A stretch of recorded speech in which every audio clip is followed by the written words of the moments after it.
오늘은 대강절 네 번째 주, 특별히 오늘은 하얀색 초를 이렇게 밝히면서 그 하얀색에 담겨 있는 거룩함의 의미, 또 순결함의 의미, 깨끗함과 정결함의 의미에 대해서 한번 생각해 보았습니다. 네, 이 흰색은요, 성경에서 늘 거룩함을 상징하는 색깔입니다. 그래서 제사장들이 하나님 앞에 예배드리러 나갈 때, 제사 드릴 때 늘 하얀색으로 아주 곱게 짠 세마포 옷을 입습니다.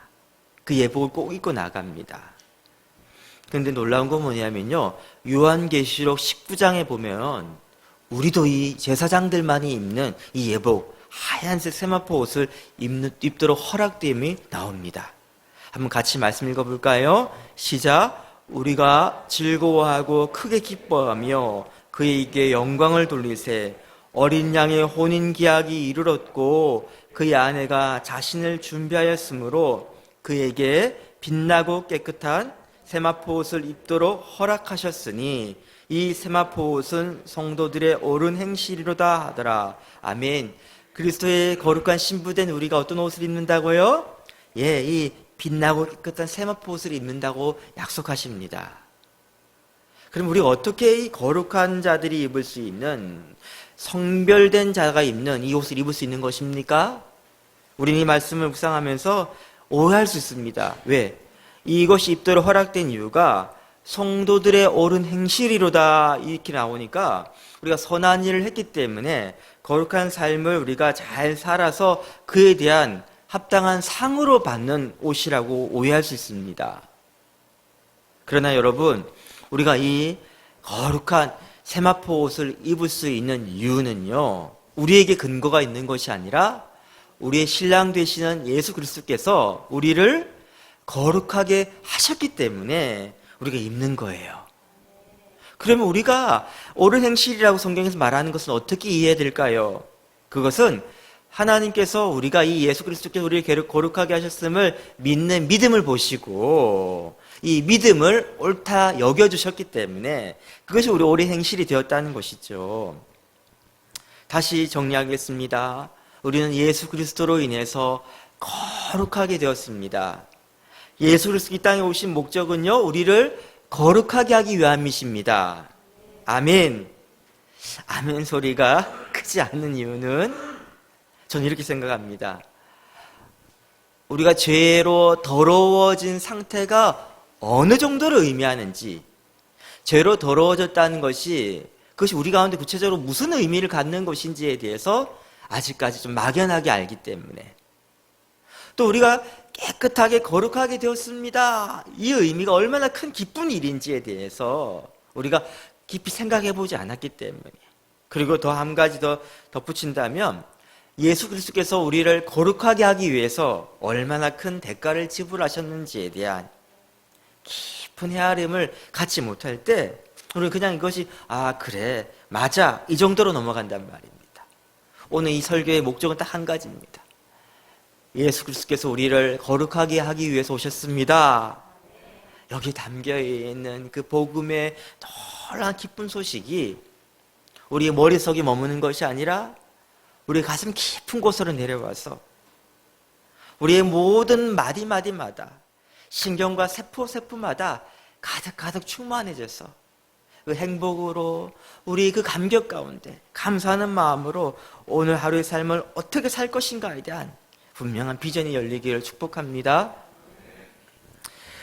저는요, 더러워진 존재가 어떤 상태인가를 가장 잘 보여줄 수 있는 한 사람이 오늘 본문에 나온 이 나병 환자라고 생각합니다. 나병, 지금 우리가 한센병이라 부르죠. 이 병은 율법에 의하면, 구약 성경에 의하면요, 이 나병 환자는 부정한 자로 여겨집니다. 부정하다.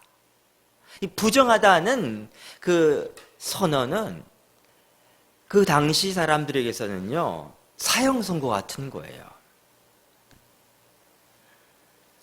부정하다라고 정의 내려지면요, 어떤 사회 활동도 할 수 없고 살아있지만 산 게 아닌 사람이 되어버린 것입니다.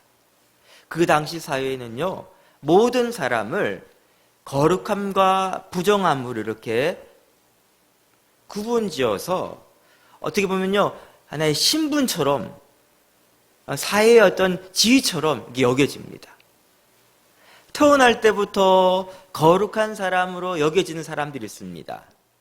바로 그 부모님이 제사장이기 때문에, 레위인이기 때문에, 거룩하게 성별된 부모님을 갖고 있기 때문에요, 태어나면서부터 저 사람은 거룩한 사람이지, 거룩한 혈통이지 라고 여겨지는 사두개인들, 그리고 후천적으로 열심히 거룩함을 추구하다 보니까 사람들로부터 저 사람 거룩한 사람이야 인정받는 사람도 있습니다. 바리새인들이죠.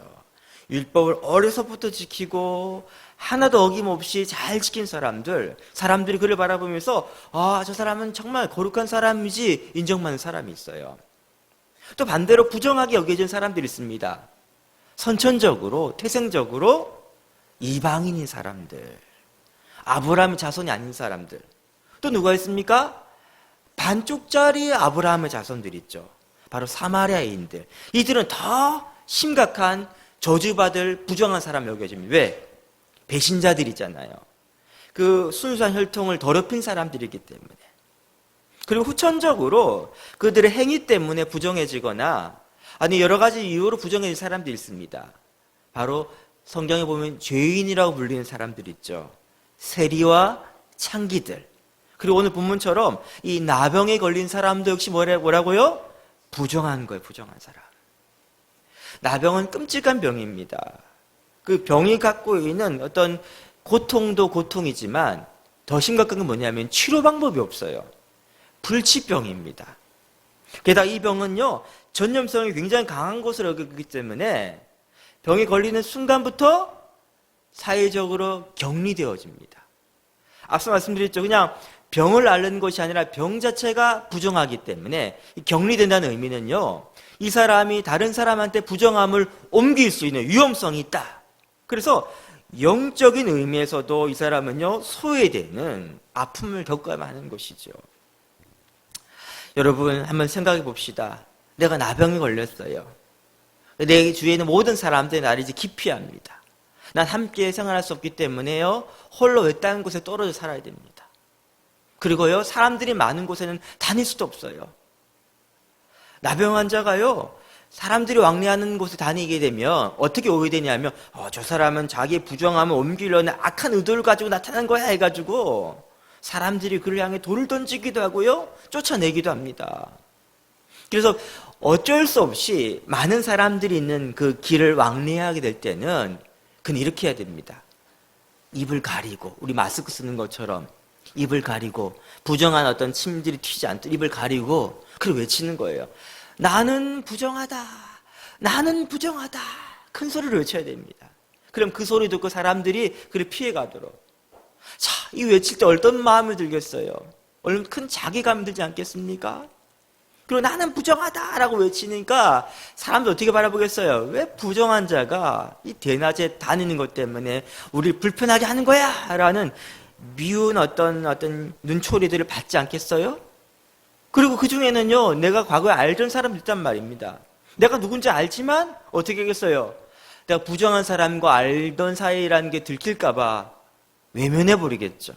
못 본 척 하겠죠. 그때 받는 마음의 상처를 한번 생각해 보자는 거예요. 얼마나 고통스러울까요?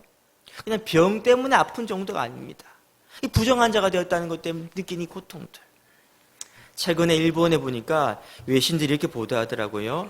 일본 젊은이들 사이에서 코로나 확진자가 되어버리면 우리는 어떻게 합니까? 치료를 받으러 가잖아요. 근데 치료를 안 받고 자살을 한대요.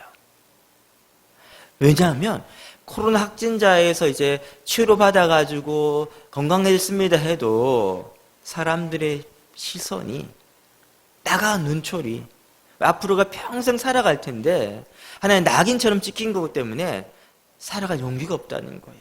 일본 사회의 어떤 어두운 면 가운데 한 가지가 집단 따돌림, 그런 게 강한 것 아닙니까? 그렇게 된다는 거예요. 또 이런 이야기도 들었어요. 이번 그 코로나19 때문에 신천지가 실체가 폭로되어 가지고 신천지대 많은 청년들이 이제 그 신천지 탈출해 나왔는데, 우리 생각하면 교회로 들어오면 될 것 같지만 교회로 못 들어온대요. 왜요? 저 안무기 집사 아들 알지? 안무기 원사 딸 알지? 그 신천지 갔다 왔대.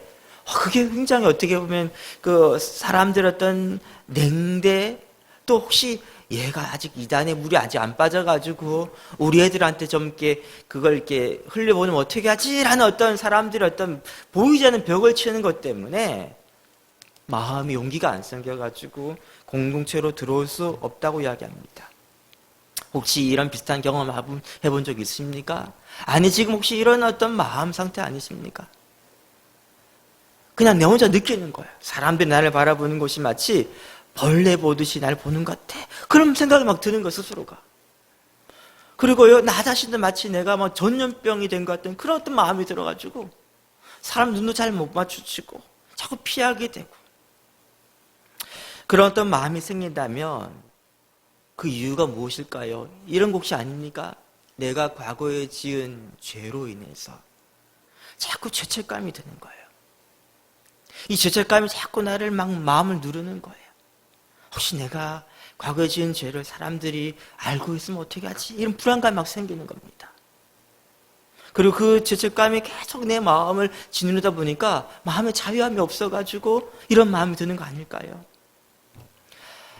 영국의 대문호인 셰익스피어가 쓴 그 비극 가운데 맥베드라는 그 이야기 아시죠? 맥베드의 어떤 부인의 이야기입니다. 이 부인은요, 굉장히 야망가예요. 그래서 남편이 그 왕을 시해하고 스스로 왕관을 쓴 일에 대해서 막 부추겼습니다. 그런데 이 여인이 이제 왕비가 되었어요. 근데 마음 가운데 이 불안감이 있는 거예요. 죄책감이 있는 거예요. 그것이 어떻게 드러나냐면 밤만 되면요, 몽유병 환자가 되어서 막 돌아다닙니다. 그리고 뭘 하는지 관찰해 봤더니 자꾸 손을 씻는 거예요. 왜 그럴까요? 그런 악몽을 꾸는 거죠. 손에 그 왕을 시한 피가 막 묻어 있는데 아무리 씻어도 이 피가 안 지워진다는 느낌이 드는 거죠. 이 여자가 계속 무의식 가운데 하는 것만 손을 씻는 거예요. 나중에 이것에 미쳐가지고 죽거든요. 자살하거든요. 이 어떤 죄책감 때문에. 저는요, 이 셰익스피어의 탁월함이 뭐냐면 이 인간 가운데 죄책감이 얼마나 마음을 짓누르는지, 무의식 가운데 어떻게 작동하는지를요, 통찰력 있게 보여주기 때문에. 우리도 그렇습니다. 어떤 죄책감이 있으면요, 난 더러운 자가 되었다, 이 마음 때문에 다 억눌려 있습니다. 또 내가 잘못한 것도 아닌데도 불구하고도 이런 내가 더러워졌다, 이런 어떤 느낌을 받을 때가 있습니다. 대표적인 예가 저는요, 어떤 성폭력 피해자가 된 여성분들, 그런 이야기를 들은 적이 있습니다. 오랫동안 직장 내 성추행을 당했는데 그걸 이제 적극적으로 밝히거나 이게 어떻게 해결을 하지 않았던 여인이 있었어요. 나중에 왜 그 이야기하지 않았어라고 질문하니까 이렇게 말합니다.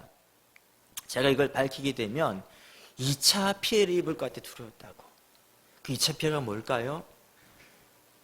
그걸 밝히고 나면요, 내가 이제 피해자라는 게 드러나게 될 때 사람들이 이렇게 이야기하는 거죠.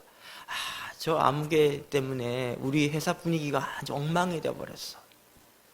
또 이렇게 말합니다. 아니, 조신을 좀 잘했어야지. 조신하게 지냈어야지. 네가 혹시 꼬리 친 거 아니야? 그 남자들이 나한테 꼬인 거 아니야? 그리고요, 뒤에서 수근거립니다. 저 여자가 원래부터 이렇게 살았기 때문에, 이런 행동 거지가 있었기 때문에 이런 일을 당하는 건 당연해. 이런 말들을 듣는 것이 굉장히 두려웠다는 거죠.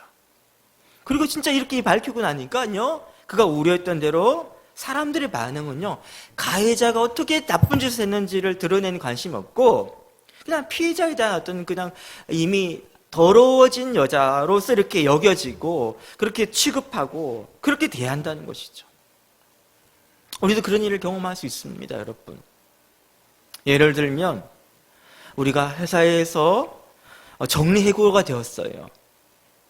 사업을 하다가 부도가 됐어요.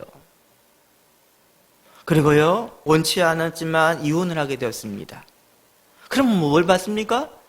실패자, 낙오자라는 어떤 주원구실을 받게 되잖아요. 너는 인생 큰 오점을 남기게 되었어. 그렇게 취급되잖아요. 과거에는 자주 연락하고 전에 사람들도 어느 순간부터 내 전화를 받지 않잖아요. 나를 부르지 않잖아요. 나에게 반갑게 맞이하는 게 아니라 슬금슬금 피하잖아요. 그렇죠? 예, 이런 일은요, 우리 일상에서 늘 경험할 수 있습니다. 내가 어떤 잘못을 저질렀거나 꼭 내 잘못이란 말하기 힘들지만 어떤 죄의 결과로 인해서 내가 그런 어떤 더러워진 존재가 되었다라는 그런 느낌을 받을 때가 있단 말입니다. 그래서 우리는 오늘 본문에 있는 이 마가복음 말씀에 나오는 예수님과 이 나병 환자의 만남을 주목해야 됩니다. 이 나병 환자가 예수님께 나와서 이렇게 부탁드리죠. 간청하죠. 우리 40절 한번 읽어볼까요? 시작. 한 나병 환자가 예수께 와서 꿇어 엎드려 간과에 이르되 원하시면 저를 깨끗하게 하실 수 있나이다. 보세요, 여러분. 예수님, 나 고쳐주세요. 당당하게 이야기하는 것이 아니라 어때요? 무릎을 꿇고 좀 거리를 가까이 하고 있지만 딱 붙어있진 않아요. 좀 떨어진 상태에서 이렇게 말씀드리죠. 원하시면 저를 깨끗하게 할 수 있습니다. 이건 뭐예요? 고치려면 말고 안 고치려면 마세요. 이런 의미가 아닙니다, 여러분. 왜 원하시면 이렇게 표현하고 있을까요? 지금 그가 다가오는 것 자체가 뭐예요? 예수님께는 폐를 끼치는 거죠. 왜?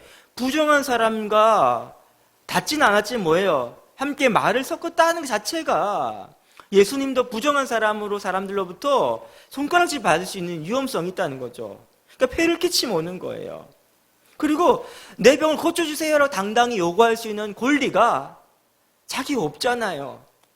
그러니까 예수님의 호의, 나를 불쌍하게 해주세요. 그 마음 앞에는요, 내가 부탁드릴 게 없고 붙잡을 게 없는 거죠.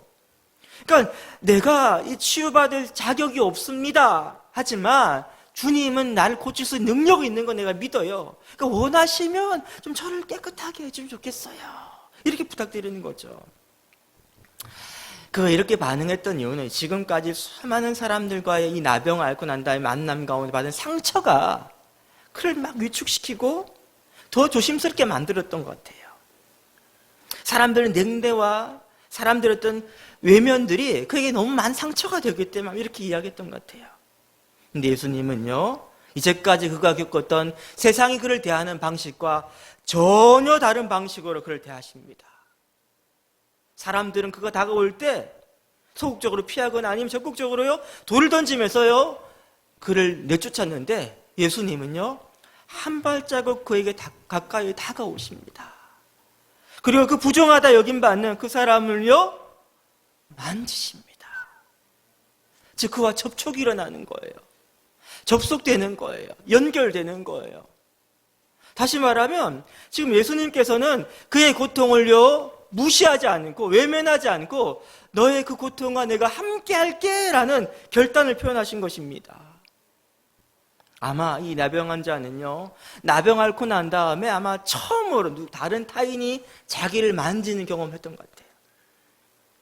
제가 나병 환자였다면요, 그 마음이 어땠을까 생각해 보니까 아직 병은 안 나왔는데도 너무 감격스러웠을 것 같아.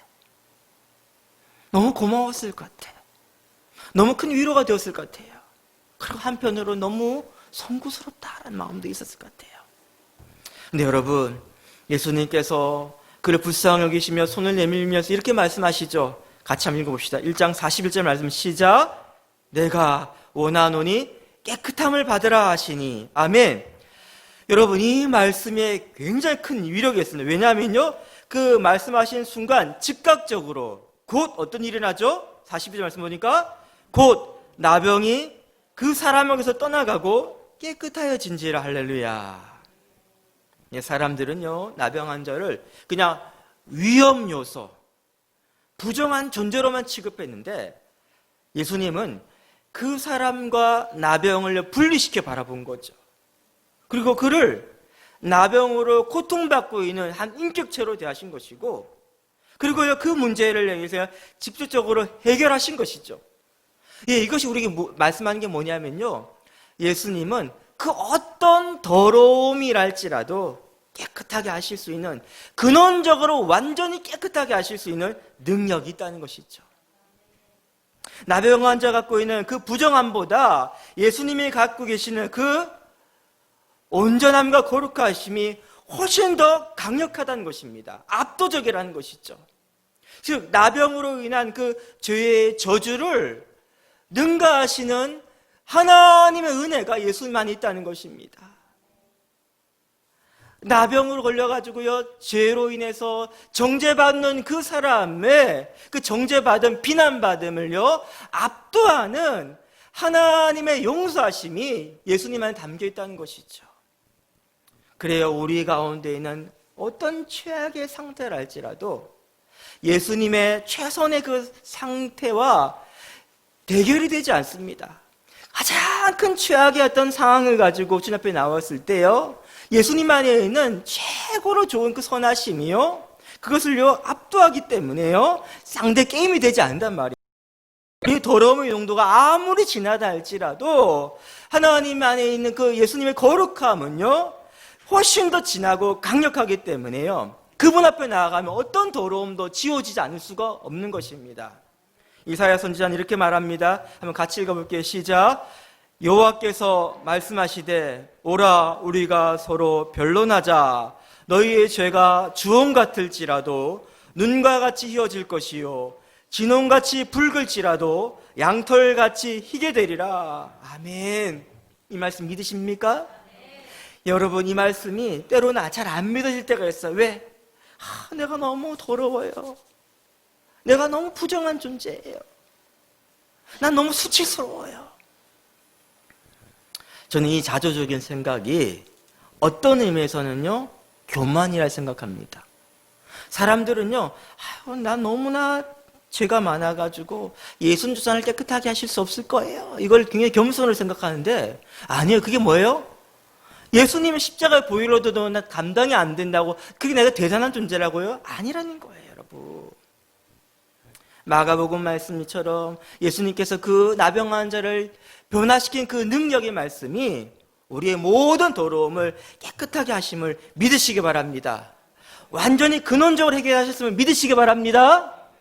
자, 그런데 여러분, 여기 주목할 게 또 뭐냐면, 예수님께서 그 더러움을 깨끗하게 하시는 그 과정 가운데 예수님께서 지불하신 대가가 무엇인가? 많은 분들이 이렇게 오해합니다. 예수님 그냥 내가 너의 죄를 사하느라 뿅, 마술처럼 더러움은 사라질지어다 뿅, 그렇게 생각한단 말이에요.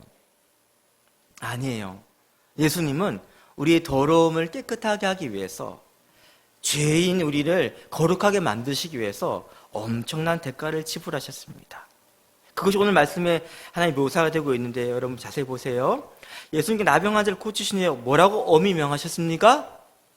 너는 이 나은 것을 사람들한테 말하지 말고 제사장한테만 보여가지고 난 이제 부정한 자가 아닙니다만 입증해라, 그렇게 이야기하시죠. 근데 이 사람이 어떻게 해요? 너무 기뻐가지고 그런지, 너무 행복해 그런지 몰라도 만나는 사람마다 다 이야기를 해요. 예수님이 내 나병 고쳐줬다고, 내가 깨끗하게 되었다고. 자, 그러니까 어떻게 일합니까? 이제는 예수님은요 편하게 다니셨는데 이제는 어떻게 하십니까? 다닐 수가 없게 되었어요. 1장 45절 말씀 같이 읽어볼까요? 시작. 예수께서 다시는 드러나게 동네에 들어가지 못하시고 오직 바깥 한적한 곳에 계셨으나, 예, 그래요. 바깥 한적한 곳에 계시죠. 자, 나병 환자하고 예수님 한번 비교해 봅시다. 과거에 나병 환자 어떻게 다녔습니까? 사람이 없는 한적한 곳에 다녔죠. 예수님은요 그냥 편하게 사람들과 함께 대하고 다니셨죠. 근데 이제 나병 환자는 병이 나았어요. 어떻게 됐습니까? 그는 이제 동네에 들어가게 되었어요. 공동체에 들어가게 되었어요. 근데 예수님은 저가 어떻게 됐다고요? 바깥 한적한 곳으로 가셔야만 됐단 말이에요. 즉 나병 환자와 예수님의 자리가 서로 바뀐 게 돼버린 것입니다. 예수님은 인사이드셨는데 아웃사이더가 된 거예요. 나병 환자는 아웃사이더였는데 인사이드가 된 거예요. 아싸, 인사 바뀐 거예요, 한마디로. 즉 나병 환자가 인싸가 되게 하기 위해서 예수님은요 나병 환자가 있던 그 아사의 자리로 가신 거예요. 즉 이렇게 이야기했었는데 그 나병 환자가 갖고 있는 더러움을 예수님이 대신 옮아가시고 예수님 안에 있는 거룩함이 나병 환자한테 전가되었다는 거죠. 이것이 바로 예수님께서 우리의 죄를 더러움을 깨끗하게 거룩하게 만드시는 방식입니다. 깨끗함이 생기기 위해서는 반드시 더러움을 전가받는 것이 선행되어져야 됩니다. 이것이 맞바꿔지는 형상이 일들이 반드시 일어나야 됩니다. 예를 들어 드릴게요. 우리 아내는 그 세탁기에 빨래를 하기 전에 양말들은 따로 뺍니다. 그리고 그것을요 이렇게 세제 강한 세제에다가 물 담아가지고 거기다 담아놓습니다. 물 좀 더러움이 빠지라고. 근데 저는요 그 귀찮아요. 그래서 그냥 막 넣습니다. 그래서 아내가 빨래 끝나고 나면 꼭 저한테 잔소리를 했었어요. 그렇게 하면 안 된다고. 근데 저는 괜히 깔끔 뜨네 이런 마음이었어요. 그런데 아내가 하루는 이렇게 물에 담아놓던 그 양말, 특히 우리 아이들 양말, 그러니까 그 양말 이제 담겨있던 물을 좀 하루 정도 지난 다음에 이제 버리는데 보니까요, 와, 이게 비비지도 않았는데도 떼국물이요 시커멓게 나오더라고. 보니까 야, 내 말이 맞구나 생각됐어요. 그래서 깨달은 게 뭐냐면, 여러분 세자라는 것이 그냥 더러운 것을 뿅 하얗게 만드는 그런 능력이 없어요. 세제 역할은 뭐냐면요, 그 더러운 세탁물에 있던 때가 깨끗한 물로 옮겨가는 과정을 돕는 역할이더라고요. 즉 세탁물이 깨끗해졌습니다라는 말은 무슨 말입니까? 깨끗하게 하기 위해서 깨끗하게 물이 그만큼 더러워졌습니다를 담고 있는 거예요. 바로 똑같습니다. 그래서 우리를 깨끗하게 하셨습니다 라는 말은 뭐냐면요, 그래서 주님께서는요 죄로 인한 수치와 모멸과 더러움을 그것을요 그 고통스러움을 담당하셨다는 거예요. 예수님께 십자가에서 이렇게 말씀하시죠. 하나님 어찌 나를 버리시나이까. 즉 예수님은 십자가상에서 믿었던 제자들로부터 버림받으시고 심지어는요 한 번도 분리된 적이 없는 하나님으로부터 버림받고 단절되고 분리되는 그 고통을 경험하신 거예요. 그게 어떤 일이었습니까? 우리는 어떤 순간이라 할지라도 하나님께 버려지지 않는다. 결코 하나님은 분리되지 않는다. 하나님의 자녀로서 그 품 안에 안기게 되었다를 증명해 주는 거예요. 다시 말하면요, 주님께서는 그 악취를 풍기는 존재가 되셨고 그 덕분에 우리는요 그리스도 안에 향기가 우리가 담배가 향기를 풍긴 존재로 바뀌었다는 거죠. 그분이 하나님께로부터 쫓겨나감을 통해서 우리는요 하나님 안으로 초대받았다는 것입니다. 이것이 우리 가운데 복음이에요. 우리는 또 삶을 살아가다 보면 또 실패할 수 있습니다. 죄를 지을 수도 있어요. 내가 더러운 존재가 되었다는 게 느껴질 때가 있습니다. 사람들이 나를 외면할 수도 있습니다. 그리고 나는요 모든 것으로부터 분리된 처럼 그 부정한 자가 겪는 고통을 당할 수도 있습니다. 그때 누가 또 우리를 참수합니까? 사탄을 참수하겠죠. 너 인생 끝났어. 넌 소망이 없어. 넌 이대로 가도 끝이야. 공격할 거예요. 하지만 그 어떤 정죄에도 참소에도 우리가 당당히 설 수 있는 이유가 어디 있습니까? 로마 8장 말씀 같이 읽어볼게요. 시작. 그러므로 이제 그리스도 예수 안에 있는 자에게는 결코 정죄함이 없나니 이는 그리스도 예수 안에 있는 생명의 성령의 법이 죄와 사망의 법에서 너를 해방하였음이니라. 아멘.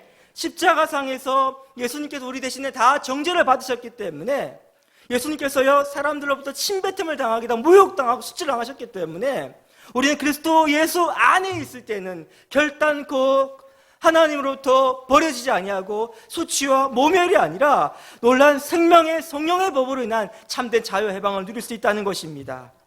즉 예수님 안에 있는 모든 거룩함과 영광이 우리 가운데 전가된 것이 결코 흔들리지 않은 증거가 우리의 선한 행위가 있는 것이 아니라 십자가의 보혈의 공로에 담겨 있다는 것이죠. 이 복음을 믿으십니까? 이 복음이 우리 가운데 확신 있게 다가오십니까? 이 비밀을 정말 알게 되셨어요? 삶의 방향이 바뀌어야 됩니다.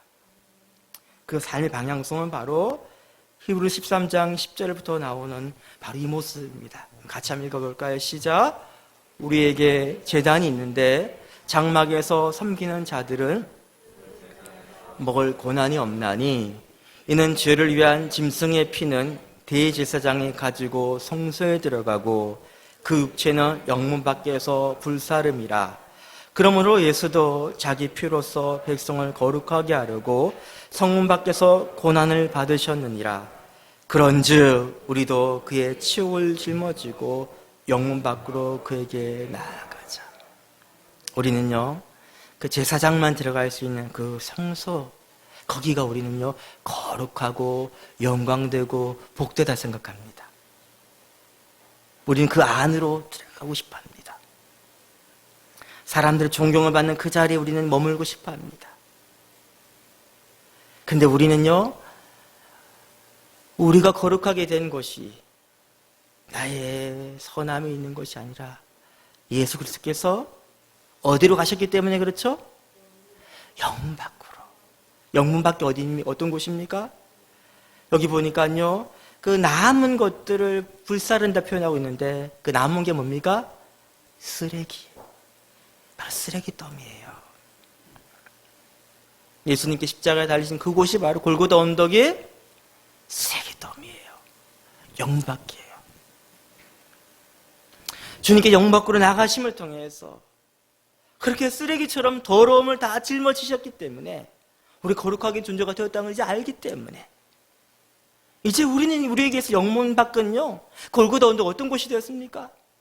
사람들이 조롱하고 모욕하고 함께 있기 싫어하고 더러운 곳이라는 그곳이 우리에게는 어떤 곳이 되었다고요? 가장 거룩한 곳, 가장 영광스러운 곳이 된 거예요. 왜? 우리 주님께서 그곳에서 나를 거룩하게 하시기 위해서 우리 모든 죄를 짊어지기 때문에 이제 우리도 어디로 나가야 됩니까? 예, 영문 밖으로 나가는 거예요. 우리 삶은 어떤 삶입니까? 칭찬과 인정과 사람 존경을 받는 그 자리가 아니라 수치와 치욕을 당한 자로 나가는 거예요. 세상의 한국교회를 향해서 여러 가지 비난을 합니다. 교회가 문제야. 그러면 어떤 분이 이렇게 반응해요. 맞아! 교회가 문제지! 왜 그럽니까? 같이 비난함 통해서 나는 괜찮은 사람이야. 그게 머물고 싶은 거예요. 또 어떤 사람들은요, 교회가 문제야 그러니까요, 맞서 싸웁니다. 네가 교회 해주는 게 뭐가 있어? 교회가 얼마나 많은 봉사를 하고 섬기면 하는데. 그럼 뭐 하는 거예요 지금? 여전히 그 마음 가운데는요, 영광의 자리에 머물고 싶은 거죠. 진짜 우리가 영문 밖으로 나가는 모습 뭘까요? 교회가 문제야. 그럴 때 뭡니까? 교회를 대표해 내가 사과하는 거예요. 아니 목사님 나는 뭐 교회 직분도 없는데 무슨 내가 대표도 아닌데. 아니 여러분이 바로 한국교회입니다. 그리고 난 다음에 어떻게 하는 거예요? 우리의 삶이 영문 밖으로 나가는 삶을 통해서 수치와 치욕을 짊어지는 삶을 통해서 희생의 삶을 통해서 진짜 예수 그리스도를 보여주는 거예요. 여러분 영문 안에서 그 성소 안에서는요 진짜 예수 그리스도의 모습 보여줄 수가 없습니다. 진짜 예수 그리스도가 우리를 어떻게 거룩하게 하셨는가 그 진짜 비밀을 알고 그 감격이 있는 마음 가운데 있으면요 우리가 머물 곳은 바로 영문 밖입니다. 사람들의 조롱과 멸시와 수치당하는 그 자리 가운데서 주님의 그 아름다운 향기 나는 샤론의 꽃을 피우는 것, 쓰레기 더미에서 그 장미꽃이 피어나는 것처럼 예수 그리스도의 향기가 뿜어져 나와서 모든 사망의 냄새들을 사라지게 하고 오직 생명의 향기로 바꾸는 영문 밖에 작은 예수가 되시기를 주님의 이름으로 축복합니다.